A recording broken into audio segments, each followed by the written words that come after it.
Pilot ప్రాజెక్టుగా ఆంధ్రప్రదేశ్ ఎంపిక చేసింది ఆ రోజున, కూటమిలో ఉన్నారు కాబట్టి.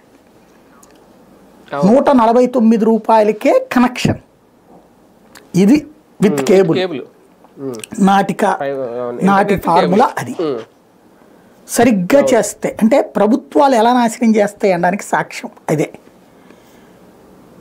ఒక ప్రభుత్వమే అన్ని టీవీ ఛానళ్ళతో కూర్చుని ఏమయ్యా, ఇప్పుడు పే ఛానల్స్ అంటారు, Gemini package, Maa TV package, Zee TV package, sports package, ఇట్లా ప్యాకేజీలు ఉంటాయి.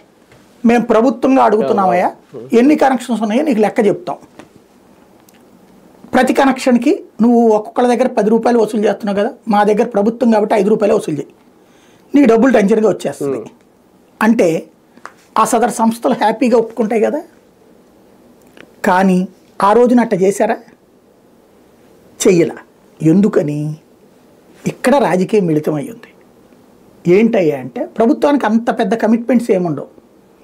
ఇందులో ప్రభుత్వం ఆనాడు చెయ్యాల్సిన పని చేయాలి. నేను ఆనాడు కూడా ప్రస్తావించాను, 149 రూపాయలకే కనెక్షన్ ఇవ్వాలంటే మీరు ఈ డబ్బులు తీసుకెళ్ళి కేబుల్ ఆపరేటర్లకు పంచేయండి, కేబుల్ ఎంఎస్ వాళ్ళకి పంచి 5 ఏళ్ల పాటు 150 రూపాయలే తీసుకోమనండి, వాళ్ళు తీసుకుంటారు.